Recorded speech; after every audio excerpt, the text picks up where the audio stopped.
They made me an offer I couldn't refuse. You know how television works. We talk, you listen. If you don't like what I'm saying, you can switch over to Oral Roberts, and then he talks, you listen. You can talk back to the television set, but nobody hears you but your cat. QUBE, a $10 million investment by the Warner Cable Corporation, opened in Columbus today. Warner Communications came to town. They wanted an entree into the marketplace. You know, we went around town asking who was the strongest personality they could get to bring their cable operation to the attention of the community. Columbus was it was a good market for Warner. And I guess people said, hey, FLIPPO's the strongest, you know. They had a system, a very successful system up and running there.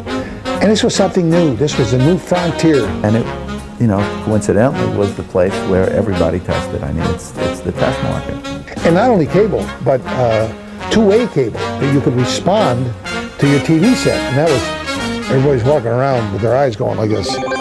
The news in Columbus, Ohio is that December 1st, 1977 is QUBE Day.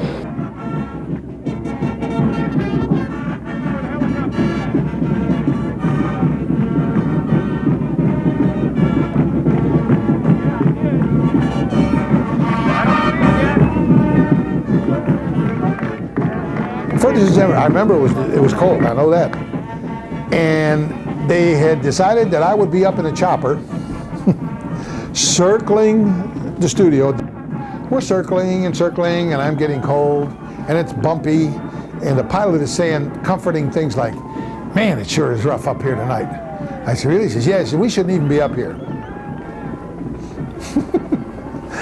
What a nice thing to say, a landlubber. We shouldn't even be up here. Get real, will you?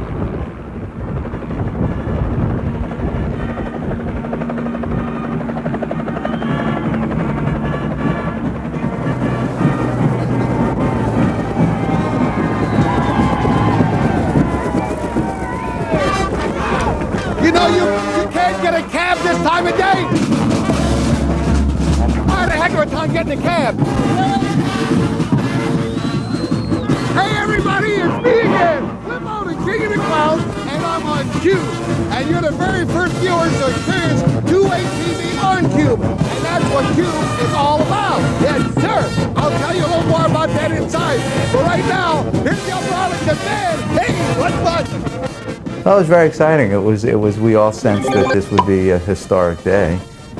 And, you know, the start of something different, the start of something new, the start of something that we thought would be a tremendous success. As it turned out, I think it's now just really becoming significantly historic, or historically significant, because now interactive television really means something.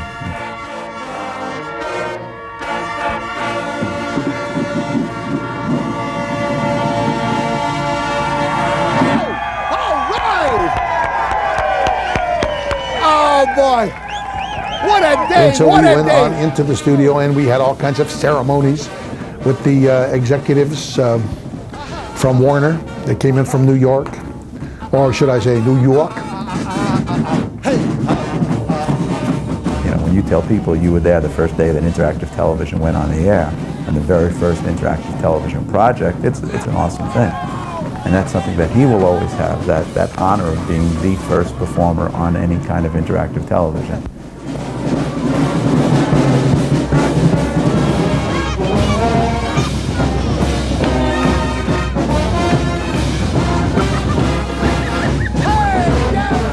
It was a gala night. I mean, we had a lot of things going on. Of course, it was always gala over there. That outfit would throw a party at the drop of a hat. Every day you came in, and there was a party going on. Next day you come in, they're all eating pizza again. What's going on now? Well, Charlie got a hangnail, so we thought we'd have a little party to comfort him. Hey, all right, let's hear it for this band. Up Arlington band, thank you very much. Be at ease, just stand at ease. I'll be in the area all day, you know. When the commanding officer's around all day, you just stand at ease. You know what I mean, soldier? Looking good, gang. Thank you very much, and I'll see you all later, all right? It's a little street beat here. Let's go. Little street beat music. The Warner people wisely decided to hire the most beloved person in that town. the most beloved personality to basically front the project. It was Flippo's picture on the cable guide that month. You know, all the promos, all the mail-out pieces, all of the promotion and marketing pieces that they used featured Flippo the Clown. It was basically the premise of, all right, how scary could it be? Your old friend Flippo, the man you grew up with, is the guy, you know, fronting it all. Give Susan a nice hand. Oh boy, well here we are, the first ever CUBE transmission. This is it, and you're all part of history. Let's hear it for history. Hey! Not only is this a historical moment, this is a hysterical moment because we're all having a good time, right? Hey, you having a good time? Yeah! Anybody here ever been on CUBE before? The cable television system is being tested in Columbus, Ohio. That gives viewers a lot more to do than lie back in an easy chair and nibble cookies. You'll have a chance to touch these response buttons. They're right here. There was a fear that the community, that you know, Columbus being the first city to be wired with CUBE, it would be intimidating, and it was. There's 5 of them, and you'll be touching it with me for the first time in your life, in anybody's life. People didn't know what to make of this big console, this box in their homes. People didn't know what to make of being able to talk to your television set. It had never been done before. We opened CUBE Talk at 6 o'clock. Well, they thought it was Big Brother. They didn't know, you know, if you can respond to them, can they be watching you when you're having sex with your wife in bed? And it was basically the premise of, all right, how scary could it be? Your old friend Flippo, the man you grew up with, is the guy, you know, fronting it all. He was the front man. Here comes all the friends. Oh, yes, And yes. all there. Oh. That's terrific. Another first on CUBE. It was an exciting time. I met a lot of New York people, a lot of kids fresh out of school. Most of them didn't know how to drive because in New York you don't drive. These guys are visiting from New York and from Warner Communications, New York. Let's have a nice welcome for these gentlemen. One of these visitors. You can tell those guys they're downtown going around saying, gee, look at the small buildings. It was a lot of fun, and he was the oldest guy on the team, so he was like the father, you know? And he knew the town. I mean, he would take us out to lunches, and he'd say, I'm going to take you to the greatest place. And, you know, we were a bunch of New Yorkers who, you know, moved to Columbus, Ohio, and, you know, he'd take us to Reeves or somewhere, and you'd have, a great meal, and everybody would take care of him, and, you know, he was treated like a king. Well, for years, the cable television industry has been talking about two-way TV systems where viewers could actually talk back to their TV sets. You see, I can't hear you. Until today, that concept has been mostly a dream. Boy, it was a job because we had a bunch of new people, and when you're starting something new and starting from scratch, you gotta develop things along. I remember when I joined Warner, went to CUBE. The chairman of the board was sitting there down on Old Tangy River Road there, 3rd and Old Tangy. Big table, we had a big meeting. And one of the engineering dudes said, I can give you 125 channels. Today that's nothing, but back then everybody's eyes got big. Whoa, 125 channels. And the chairman of the board looked at him and said, yeah, and what are we gonna put on them? 125 channels of performances, documentaries like we're doing here. I had a kid show there with 2 competing teams. We had an auction show. We have a great show, and one of our main characters in this whole place is Flippo. And he is with a great show in our other studio right down the hall in Studio B with an element that we call going once, going twice. So let's go down and join Flippo now for going once, going twice. Flippo. Oh, roll your tub. Gently cross your grudge. Oh! Merrily, merrily, merrily, merrily. Life is a bunch of fudge. I don't know why you're standing up. You're going to tip this thing over. Hi, Ron. Thank you, boys. You can turn off the bubble. Boys. The champagne ladies working there. Thank you, boys. Hello, everybody. Welcome to the #1 edition of Going Once, Going Twice. Stuff never worked that good before. Just remember that this garage is filled with all kinds of things that your neighbors have brought in to be auctioned, ladies and gentlemen. And I'll describe an item, and if you want to buy it, you place a bid by touching your cube. Governor Rhodes came on with me. Pepper. Welcome to my garage. Thank you. You got a great garage. It's the all-American garage. There's no room for the car. Beautiful. Beautiful. Well, how do you like us so far? I like that sale. I thought that was great. That will be a great thing for someone's backyard. Mate. My second mate. Well, how do you like CUBE? Isn't this fun? Beautiful. Isn't this beautiful. terrific? We watch it. Communicative TV. The people are touching it now. I think they should let everybody that is computer-minded to go through this. Yeah, this is fun, isn't it? Bugger mind. Did you get a look in the control Out room? all through it, and All through it's out of the world. Do you realize what this can mean to a man in politics? Yes, you know? get a lot of them defeated. People were touching in and saying, I'll give you $10 for that, you know, and that was the whole idea of the system. Touch in, button number 1, touch now. Remember what I said, enter the bidding whenever you want, but get in there real quick if you really want to. You all are giving testimony whenever you touch a button. Hey, Governor, let's see if that thing works. Come on. Which way? Well, right in there. Cough it right back up to you.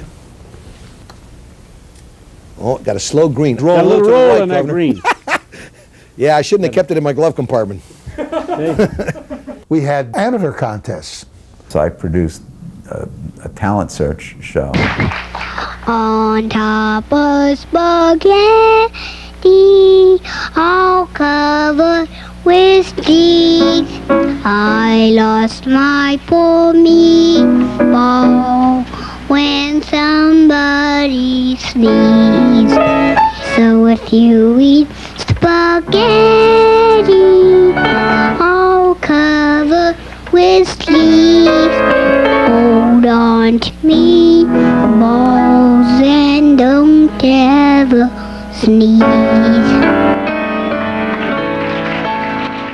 He won. And then we ended up doing a game show. Your answer to this question will directly affect the play of the first two-way game of public opinion, How Do You Like Your Eggs? And now, live from Columbus, Ohio, here's the star of our show, Bill Cullen. Thank you very much. Okay, thank you, and welcome to the very first two-way game show, How Do You Like Your Eggs? Audience, simple question after our show, how do you like your eggs? That's an easy one. Press now at home, please. We just came up with all these stupid shows. The people didn't get all excited. We are in Columbus with QUBE, and we hope you'll join us. I remember they brought in Phil Donahue with a large audience, you know, question and answer type of thing.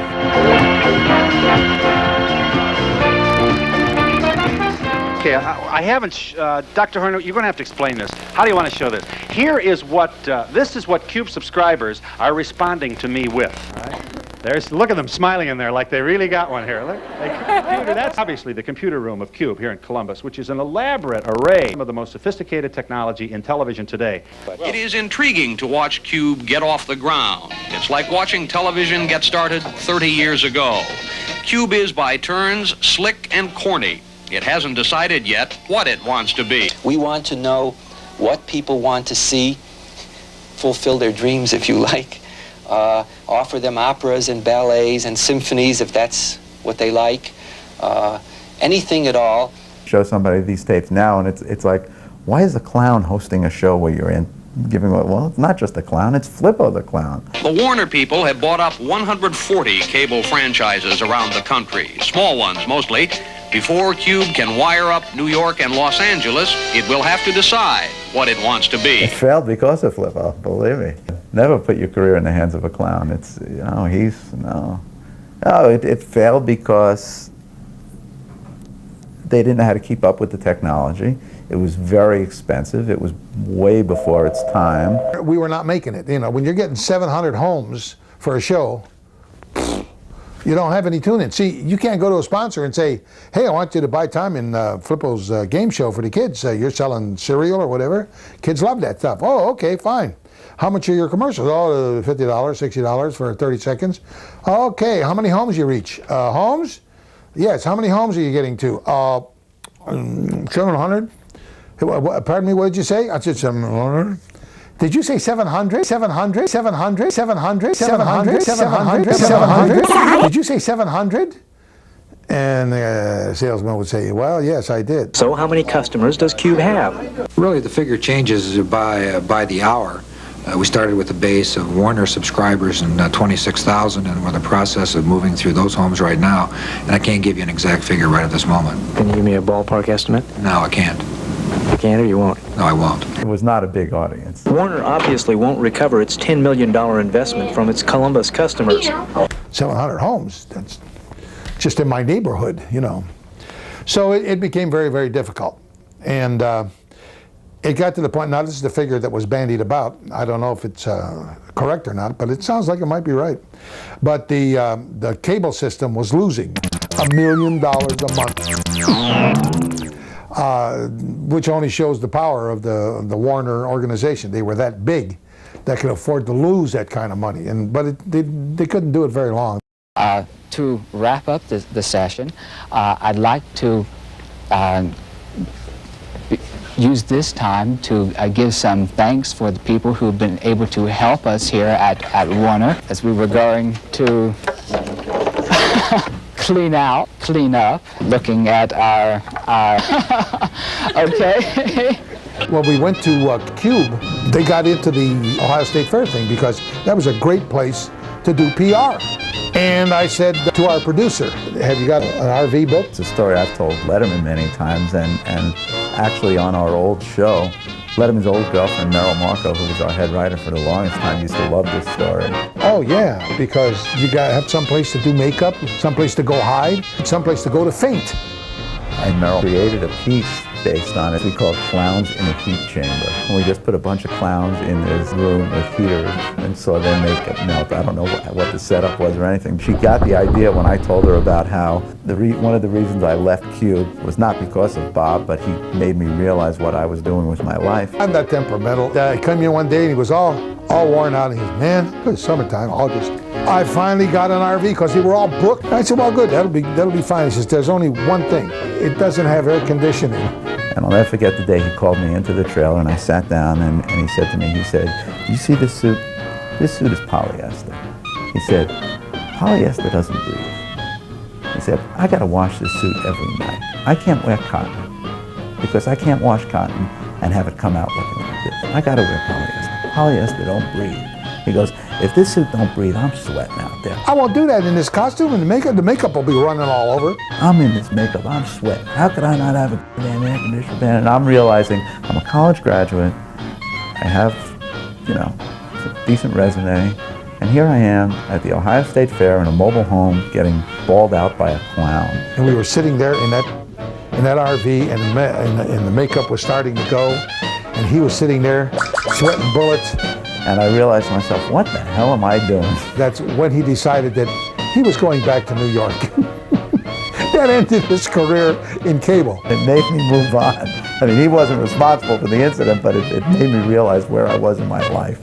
And of course, he took a terrible step down. He ended up producing the David Letterman show. I had always wanted to be in comedy, and it was interesting because I never thought that I would go to Columbus, Ohio and work with somebody who had a comedic orientation. Look at me, that'd be blush. The things I learned as an Ohio Wesleyan intern at QUBE! Let me take you away from all this. Meet me in the parking lot. For me, it was very helpful at this early stage of my career to work with somebody who had that background. It was something that, maybe I would have worked with had I moved to Los Angeles or New York, but I never expected to work with somebody with that kind of knowledge in Columbus. And I learned a lot from him, and it was a nice association. So anyway, I was there for 6 years, and then when it was all over, I just went in and shook hands and said, "Hey, see you guys." He sunk it. Never put your hands in a clown. All right, I got it all, man. That's all. Are we finished now? Is that a wrap?